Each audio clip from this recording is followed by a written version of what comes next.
Assalamualaikum warahmatullahi wabarakatuh. Alhamdulillah wassalatu wassalamu ala rasulillah. La haula wa la quwwata illa billah. Amma ba'du.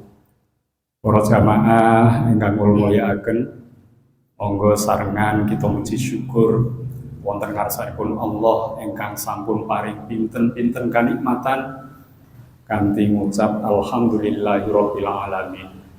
Shalawat salam tansah kunjuk wonten ngarsanipun Nabi kita Muhammad sallallahu alaihi wasallam, keluarginipun, para sahabatipun.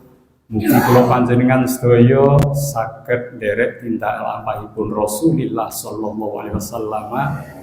Lan mugi-mugi kula panjenengan saged istiqomah nglampahi syariatipun Allah Subhanahu wa taala. Para rawuh menika miwiti ngaos kitabipun Sahih Bukhari menika li ahadisil jami' as-sahih, sedaya hadis ingkang termuat wonten kitab Sahih Bukhari menika semua hadisnya sahih. Dados nek kula jenengan ngaos wonten kitab-kitab kadang-kadang wonten keterangan hadis dhaif, hadis maudhu, tapi nek menika sedayanipun menika tergolong hadis ingkang sahih.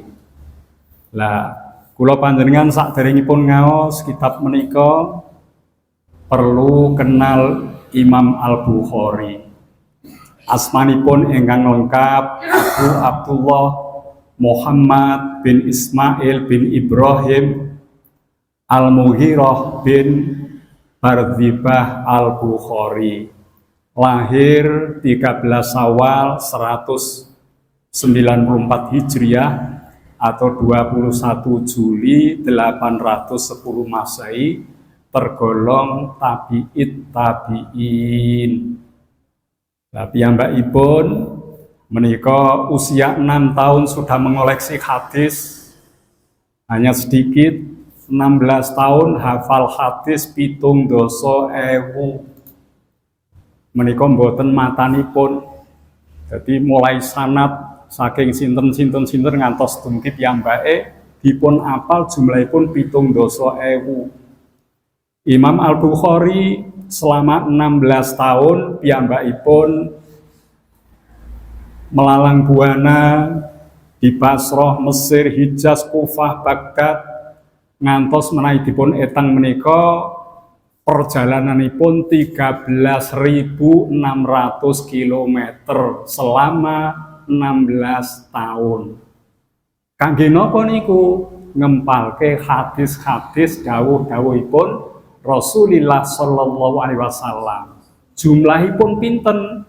Hadis ingkang dipun kempalake nalika umur waktu 16 tahun, jumlahipun wonten 600.000 hadis. 600.000 niku wonten ingkang radi mirip-mirip menawi dipun pendet ingkang boten sami, jumlahipun 7.275 hadis. Niku piyambake apal sedaya. Nek dipendet ingkang inti ringkesanipun 50.000 hadis. Ya, kitab Bukhari niki ringkesan wonten kalih jilid, nika nggih antawisipun 50.000 hadis. Kalau buku kitab ini yang pertama, jilid pertama, jumlahipun 2.205 hadis.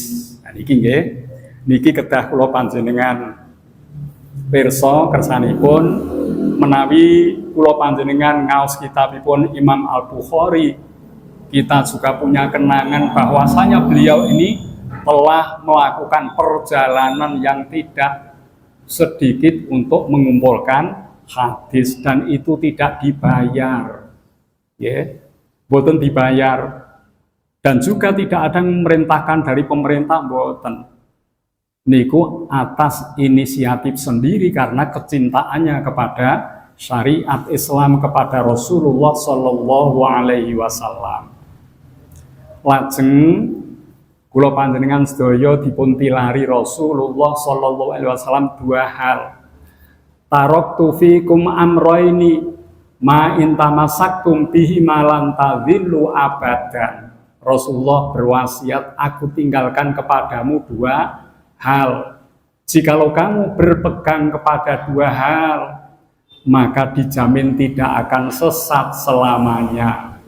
Napa dua hal niku? Kitab Allah wa sunnata rasulih. Satu kitab Allah Al-Quran, nomor kalih menika sunnah Rasul boten sanes dawuh-dawuhipun Rasulullah ingkang termaktub wonten hadis Rasul. Lajeng kula panjenengan menawi belajar hadis, ngeten menika wonten majelis ngeten menika, kula panjenengan kedah rumaos bilih kula jenengan wonten majelisipun Rasulillah sallallahu alaihi wasallam. Nggih, kedah ngoten. Soalnya napa ingkang dipun pelajari menika dawuh-dawuhipun Rasul. Keranten kula panjenengan lahire wekdal sak menika zaman sekarang, Rasul 14 abad yang lalu, hanya beda waktu saja. Inilah dawuh-dawuhipun Rasul. Kita mempelajari seolah kita berada di majelisnya. Mula nek kula panjenengan ngaos hadis menika rumaos kula panjenengan dipun dawuhi, dipun nasihati Rasulullah sallallahu alaihi wasallam. Ngoten nggih, kula minangka napa talan atur mawon. Sebab ingkang kula waos nggih leres-leres menika dipun seleksi kanthi ketat dawuh-dawuhipun Rasulullah ingkang sahih. Dados ngoten nggih. Semanten ugi menawi kula panjenengan ngaos ngaji Al-Qur'an tafsir kula jenengan rumangsa dipun dawuhi Gusti Allah. Walaupun mungkin yang membaca menerangkan tafsir adalah ustadz-ustadz kita, tapi kita merasa saat itu sedang dinasihati Allah dengan firman-firmannya. Lan nek saged ngoten insyaallah kula panjenengan anggenipun wonten majelis menika saged beradab, saged khusyuk. Imam Ahmad bin Hambal radhiyallahu an, piyambakipun menawi wonten tamu nggih. Ada tamu berkunjung ke rumahnya, maka ditanya dia oleh yang menjaga rumah, ada keperluan apa engkau datang kemari? Kami akan sharing tentang hadisnya Rasul kepada Imam Ahmad. Niku Imam Ahmad mboten kersa nemoni tamune, piyambakipun mandi dulu, berpakaian yang rapi, berjubah, pakai sorban, kemudian menggunakan wangi-wangian, bersiwak, baru menghadap kepada orang yang ingin minta diajari sebuah hadis. Keranten napa Imam Ahmad bin Hambal menika nggih mulyaake dawuh-dawuhipun Rasulillah sallallahu alaihi wasallam. Mula kula njenengan nggih ngoten. Kula njenengan wonten majelis niki monggo kita sami-sami mirengake dawuh-dawuhipun Rasul. Menawi mangke sampun dipun pelajari kanthi faham, selajengipun kula njenengan harus bisa mengambil hikmah. Kalau itu perintah, mari langsung kita action. Kalau itu larangan, harus kita jauhi, kita hentikan. Kalau itu nasihat-nasihat baik, mari kita ambil pelajaran untuk kehidupan kita. Dados ampun ngantos belajar niku barbar ampun ngantos nonton. Ya. Ilmu yang tidak manfaat seperti pohon yang tidak berbuah akan ditebang. Ngoten nggih. Selajeng menika hadis wonten 2205. Niki nek kula waos daya katame taun pinten boten ngertos. Niki kula cara ngeten nggih, setunggal bab pertama niki babu kaifaka nabatul wahyi ila Rasulillah sallallahu alaihi wasallam, bab yang menjelaskan tentang bagaimana awal mulanya wahyu diterima oleh Rasulullah sallallahu alaihi wasallam. Niki wonten 6 hadis, ada 6 hadis. Mengke kula pendet 3 mawon. Lainnya niku nggih wonten panjang hadisnya, di samping niku nggih 3 itu sudah mewakili. Terus mengke bab sanesipun bab iman niku wonten kathah hadisipun mengke ingkang radi mirip-mirip kula pendet setunggal. Kersanipun wekdal cekap sebab niki bedale singkat ngantos Isa, di samping itu sepekan sekali ya. Niki jumlahe kathah sanget, kuwatosipun mengke ingkang penting-penting sanesipun kula jenengan mboten saged nderek ngaos. Lah niki kula pilih nggih dados mboten sedaya kula waos ngoten nggih. Sampun nggih jelas nggih. Kita wiwiti. Insya Allah niki mengke 3 kali pertemuan, 3 pekan, ya. Yang keempat nanti tanya jawab. Terus pelajaran niki, nek panjenengan wonten grup jamaah niki, mengke kula share ingkang kula waos niki kula share, kula kirim, lajeng seminggu dipun pelajari, mengke nek pun 3 pekan diadakan tanya jawab. Mbok menawi anggen kula nerangke kirang pas panjenengan wonten ingkang kirang jelas saged dipun aturke wekdal tanya jawab. Ngoten nggih. Bismillahirrahmanirrahim. Babu kaifa kana batul wahyi ila Rasulillah sallallahu alaihi wasallam. Bab yang menjelaskan bagaimana awal mula wahyu disampaikan kepada Rasulullah sallallahu alaihi wasallam. An Umar bin Khattab radhiyallahu anhu qala, dari Umar bin Khattab semoga Allah meridhoinya berkata, sami'tu Rasulullah sallallahu alaihi wasallam, aku mendengar Rasulullah sallallahu alaihi wasallam yaqulu bersabda, innamal a'malu binniyat, sesungguhnya sahnya suatu amal tergantung niat. Kula panjenengan amal napa mawon kados sak menika nembe kempal wonten mriki niat ngaos hadis Bukhari kedah nggadahi niat ingkang leres. Niatipun napa? Rawuhipun kula jenengan teng mriki boten sanes netepi perintahipun Allah lan Rasulipun. Kula panjenengan wajib mencari belajar ilmu. Rasulullah dawuh, talabul ilmi fardhatun ala kulli muslimin wa muslimatin. Mencari ilmu itu wajib hukumnya atas muslim laki-laki maupun perempuan. Kados niki dipun niati kula jenengan ngaos niku nderek napa ingkang dipun perintahake Allah lan Rasulipun. Jangan punya niat-niat yang lain. Okay. Harus bersih niatnya lillah.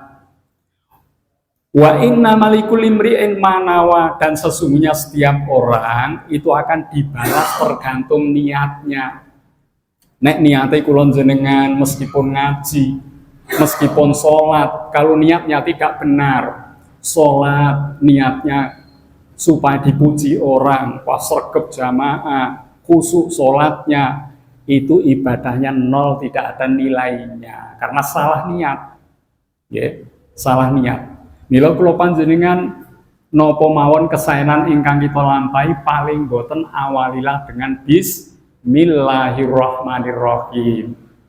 Kullu amrin dzibalin, setiap perbuatan yang baik la yubda'u bi bismillahirrahmanirrahim, yang tidak dibaca dengan awal bismillahirrahmanirrahim fahuwa aqta, amal itu terputus, tidak mendapat berkah, tidak mendapat rahmat, tidak mendapat pahala dari Allah Subhanahu wa taala. Terus niati penting. Kula panjenengan tindak mriki paling boten bismillahi tawakkaltu 'ala Allah la haula wala quwata illa billah. Dengan bismillah kita mengawali. Maksud dianggap enteng, bismillah itu atas nama Allah. Kula ngaji bismillah atas nama Allah, jangan sampai memberikan keterangan-keterangan yang bohong, apalagi menyesatkan. Kita membaca bismillah, apa yang kita pelajari dari dawuh-dawuhnya Rasul, siap kita untuk mengamalkannya. Bismillah artinya itu tidak sekedar bacaan. Dan iki mila paling boten niat itu terangkum dalam bacaan baik bismillahirrahmanirrahim. Aku lakukan amal ini ya atas nama Allah, karena Allah yang Maha Pengasih lagi Maha Penyayang. Faman kanat hijratuhu ila dunya, barang siapa hijrahnya untuk tujuan memperoleh dunia, yusi buha, dia akan diberi dunia itu. Hijrah itu pahalanya besar. Kaum muhajirin yang berhijrah dari Mekah ke Madinah dipuji Allah dalam Al-Quran. Mereka tergolong sahabat-sahabat mulia, tapi nek hijrohe niate keranten apa? Kepengen buru dunya. Lah niki dia akan mendapatkan itu, tidak mendapat ridho Allah. Wonten mergone Mekah nih mboten gadah pekerjaan, tidak punya harta benda, barangkali hijrah ke Madinah nanti nasibnya menjadi baik. Jadi hijrah bukan untuk menyelamatkan akidahnya, bukan untuk dakwah Islam. Hijrahnya semata-mata ingin mendapat kehidupan ekonomi yang lebih baik. Kata Rasulullah, yusibuha, itu pun dia akan dapatkan. Awi mro'atin yang kihuha, nek hijrah teng Madinah niku perkara ngoyah wong wedok. Soalnya pacari ndelok hijrah. Aku nek ning kene ora iso ngawini. Melu hijrah teng mriko lho.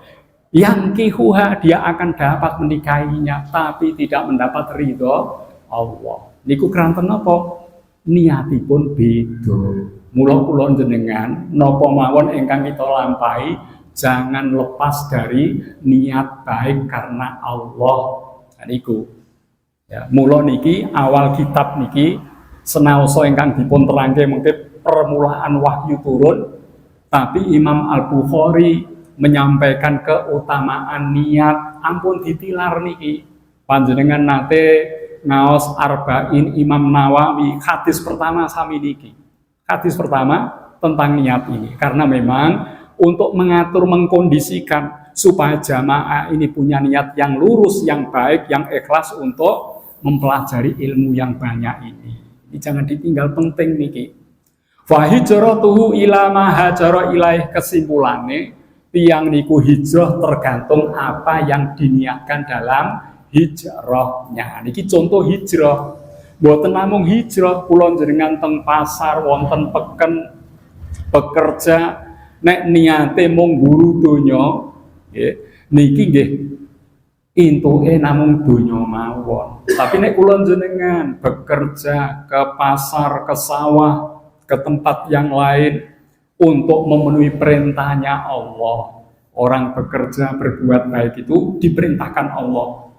Maka kita pun dapat hasil rizki, kita pun memperoleh ridho Allah. Mila niki monggo dalam segenap aktivitas kita jangan sampai melupakan niat yang posisinya sangat baik. Hadis nomor kalih menika nggih, nomor setunggal sampun nggih.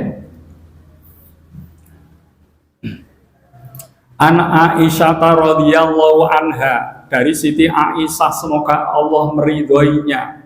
Siti Aisyah itu garwane Rasulullah yang paling enem. Saat Rasulullah wafat di pangkuan Siti Aisyah. Ya. An Aisyah radhiyallahu anha, dari Siti Aisyah semoga Allah meridhoinya.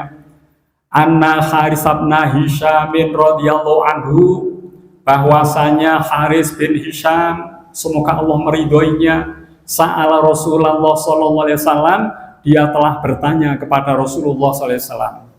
Faqala, dia bertanya, ya Rasulullah, wahai Rasulullah, kaifa ya'ti kal wahyu, bagaimana cara wahyu itu datang kepadamu? Soal ini mboten kathah tiyang ingkang pirsa nalika riyin. Maka bertanyalah Haris bin Hisham, bagaimana wahyu datang kepadamu wahai Rasul?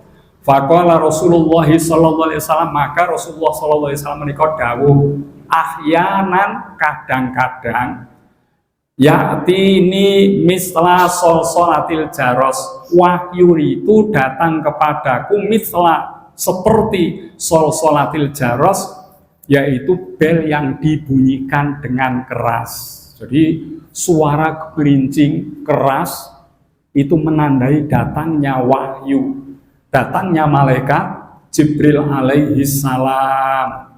Wa huwa asyadduhu alayya, dan itu adalah sesuatu yang paling berat untukku. Jadi wahyu datang dengan bermacam-macam cara. Yang paling berat ketika Rasulullah mendengar bunyi seperti lonceng yang keras, ya. Fayaf simu'ani, kemudian suara itu terputus dariku. Waqad wa'aitu anhu maqala, setelah itu aku paham apa yang dikatakannya. Jadi niki Rasulullah ngalami ngoten.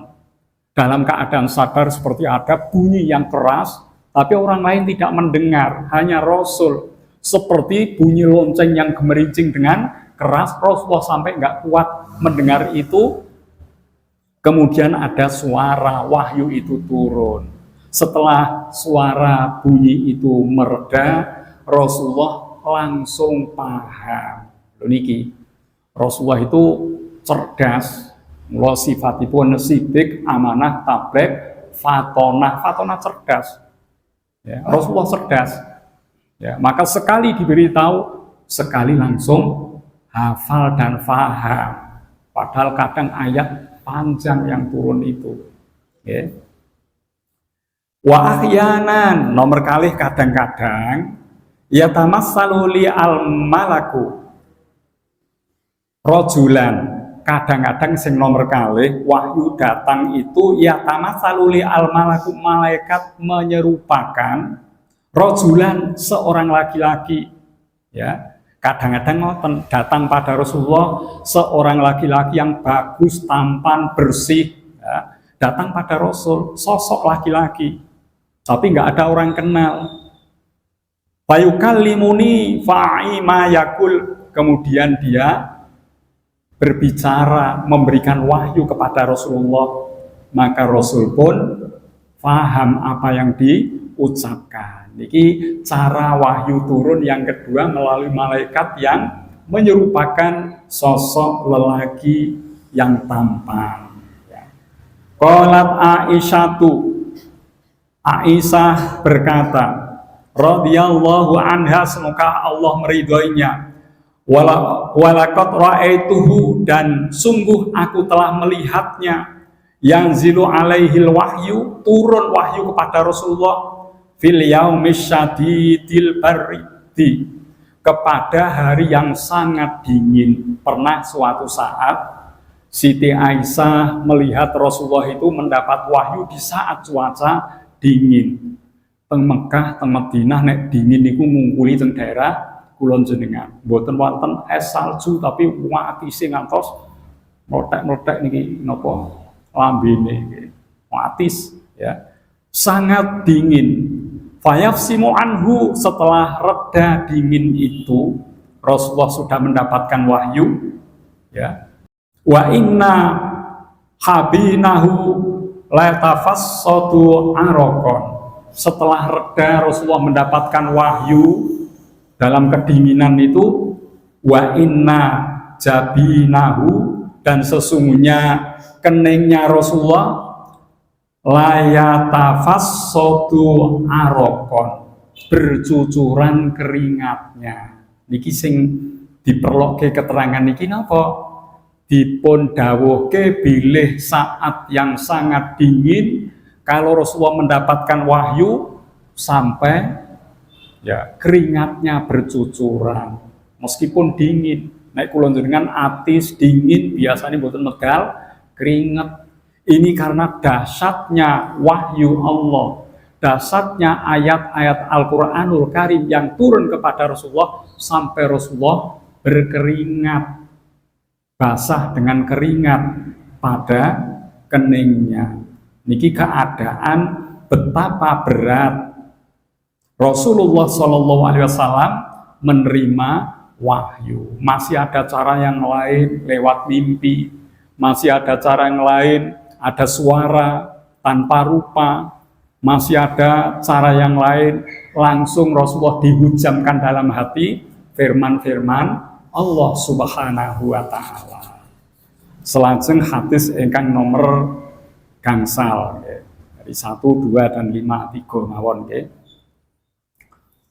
Wa anhu, dan dari Abdullah Ibnu Abbas radhiyallahu an, semoga Allah meridhoinya, anhu, atasnya, qala, dia berkata, karena Rasulullah sallallahu alaihi wasallam adalah Rasulullah sallallahu alaihi wasallam ajwadan nasi, Rasul niku piyantun ingkang alus, ingkang dermawan, ingkang sae. Kesimpulannya niku Rasulullah dipun dawuhke sosok yang santun, yang baik, yang sopan ya. Wa kana azwada ma yakunu fi ramadhana, Wa kana dan adalah Rasulullah ajwada, lebih halus, lebih sae kawontenanipun mayakunu fi Ramadhana, jikalau beliau berada di bulan Ramadan.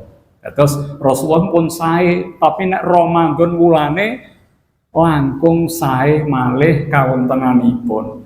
Khina yalqahu Jibril alaihi salam, ketika Jibril yalqahu menjumpainya, ya, alaihi salam, yaitu Jibril alaihi salam. Ketika Ramadan, Jibril niku menjumpai Rasulullah. Wa kana yalqahu fi kulli lailatin. Wa kana adalah Jibril yalqahu menjumpai Rasulullah fi kulli lailatin ing dalam saben-saben wengi. Setiap malam Ramadan Jibril datang sampai Ramadan berakhir. 1 bulan datang malam hari. Min Ramadana, dari Ramadan, fayudari suhul Quran. Yang dilakukan apa? Datang di malam Ramadan kepada Rasul, fayudari suhu, mengajarkanlah Jibril itu Al-Qur'an, yaitu Al-Qur'an. Ya. Al-Quran diajarkan oleh Jibril kepada Rasulullah setiap malam Ramadan. Karena Al-Quran 30 juz, 114 surat. Ini jangan sampai ada yang tertinggal. Masa Rasulullah ini Al-Quran belum dibukukan. Tasih tenggene kulit onta, kadang di pelepah kurma, di batu, ada juga ditulis pada apa menika? Kulit binatang, ya, yang tersebar dari satu tempat pada yang lain. Ini jangan sampai wahyu Allah ada yang terlewatkan. Maka setiap malam Ramadan Rasulullah disemak bacaannya, Jibril pun menyampaikan ulang, sehingga Al-Quran itu melekat kuat di benak Rasulullah Shallallahu Alaihi Wasallam. Dan ini terus dipun contoh teng pundi-pundi panggenan, ya, wekdal malam Ramadan ada tadarus. Ya. Tadarus ini mboten kedah banter-banteran seru-serunan suara, tapi yang penting kita harus saling belajar. Ono sing maos wonten ingkang nyimak. Mbok menawi wawasan salah bisa dikoreksi. Ya, ngoten. Saya malih menawi dipun terangke makna-makna yang ada dalam Al-Qur'an. Itu malam Ramadan. Karena malam Ramadan itu, bulan Ramadan itu bulan turunnya Al-Qur'an. Maklum, malaikat Jibril datang untuk menegaskan kembali hafalan Rasulullah tentang wahyu yang telah disampaikan. Soalnya bukune kitabe Al-Quran dereng wonten, perlu dicek ulang setiap malam Ramadan. Fala Rasulullah sallallahu alaihi wasallam, maka sesungguhnya Rasulullah sallallahu alaihi wasallam ajwadu bil khairi minar rihil mursalah. Rasul niku aluse saenipun ngungkuli minar rihil mursalah, angin yang sejuk berhembus. Kula jenengan nekno silir-silir ngeten niku awak kesel, angin semilir, wah kita seolah nyaman untuk istirahat. Niku nyamane ngoten niku tasih kawon kalah kalian halusnya budi pekerti kedermawanan Rasulullah Shallallahu Alaihi Wasallam. Dan niki nggih dados niki 3 hadis. Pertama tentang niat. Mari kita tandaskan kembali setiap perbuatan-perbuatan yang baik, jangan lupa untuk meniatkan kita lakukan untuk mengharap ridho Allah. Terus nomor kalih kalau wahyu turun bermacam-macam cara yang disebut 3 temriki wau. Setunggal diturunkan dengan suara gemerincing, bunyi lonceng, yang ini merupakan berat kata Rasulullah. Setelah reda, wahyu pun dipahami oleh Rasulullah SAW. Yang ketiga, ada kalanya kata Siti Aisyah radhiyallahu anha, ketika dingin udara, mestinya keringat tidak keluar, tapi ketika Rasulullah mendapatkan wahyu, sampai bercucuran keringatnya lewat keningnya Rasulullah Sallallahu Alaihi Wasallam. Terus engkang terakhir, nikau dipun dawuhke, Rasulullah itu nggadahi pribadi yang sempurna, paripurna, ya, yang halus, yang sangat sopan, dan juga murah hati. Tapi bila Ramadan, kepribadian Rasul meningkat lebih sempurna lagi, lebih tinggi lagi, karena bulan Ramadan itu setiap malamnya malaikat datang untuk tadarus, ya, nyimak bacaan Rasul, mengulang kembali wahyu yang pernah disampaikan kepada Rasulullah Sallallahu Alaihi Wasallam, sehingga Rasulullah saat itu merasa senang bahagia karena Al-Quran telah diperkuat dengan tadarusnya Jibril alaihi salam. Menika tawisipun tasih wonten sedaya 2 menit nggih. Monggo menawi wonten pertanyaan mboten napa-napa. Pertanyaan sekitar ingkang kula aturke utawi sanesipun malah mboten usah kata-kata, 3 niku dipahami. Insyaallah nek niki wonten grup jamaah mangke ingkang kula aturke, kula ketik, kula kirim kersane panjenengan nggadahi catetanipun. Soalnya nek namung mirengake mawon pekan depan wis lali. Oh nggih, monggo. Ingkang kula ketahui napa saat ini segala aktivitas dunia, kalau tidak ada untuk akhirat, jadi bernilai akhirat. Nah ini untuk aplikasinya lebih jelasnya, ini misalnya kita ke sawah, atau ke pasar, tadi yang lebih jelas niatnya cukup bismillah atau harus kita laporkan dengan kata-kata. Terus yang keduanya, seandainya kita mau berangkat lupa dengan niat apa, nanti di tengah pekerjaan atau bisa diucapkan atau lebih jelasnya bernilai akhirat, aplikasinya di mana? Sampun nggih, matur suwun iki pertanyaan perdana saya sangat. Dados ringkesipun ngeten, kula badhe ngunjuk niki bismillahirrahmanirrahim. Ini sudah menjadi akhirat niki karena mengucap nama Allah. Nek kula wau langsung seruput, boten ana bismillah, hanya bermanfaat di dunia. Pancen ngorong wis ilang, boten entuk ganjaran. Tapi nek kula bismillah pikantuk niku, jenengan wonten sabin, wonten pasar, ya, bismillahirrahmanirrahim, bismillah tawakkaltu Allah dan seterusnya, berpahala berangkat sampai pulangnya. Niku ringkese. Menawi kedah dipun lafadke napa mboten niku ulama berbeda-beda pendapat, tapi wonten pengertosan ngeten, an-niyatu ingkang dipun wastani niat qasdu sae'in nejo suwiji-wiji muktarinan bifi'lih yang disertai dengan perbuatan. Jenengan badhe teng peken nggih, niat ke pasar untuk dodolan niki nggih minangka netepi perintahipun Gusti Allah, bermuamalah. Ya, niku dalam hati saja cukup, tidak harus dengan lesan. Wa mahalluha, niat niku tempatnya al-qalbu, penggenipun mana. Dengan niat sholat, dalam hati sudah ada kerentek niat sholat maghrib, Pak Isya, Pak Allah Akbar, sudah terpatri di sini, terkendali, itu sudah cukup niat.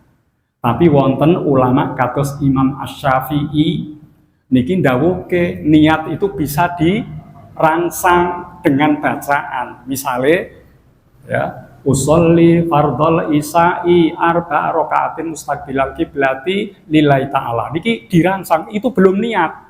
Karena belum mulai takbir. Niat itu saat jenengan takbir, di hati langsung ingin sholat isya. Lah niku niat niku. Nek kula usolli dereng mulai ngeten niki mboten niat. Itu namanya azam, keinginan. Atau niat kalian azam benten.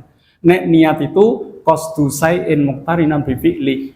Nejo menyengaja berbuat sesuatu yang langsung disertai dengan perbuatan. Aniku bentenipun. Apakah harus dilafatkan? Nggak bisa. Soalnya ngelafatkan niku oibar karo usoli beda. Dalam hati.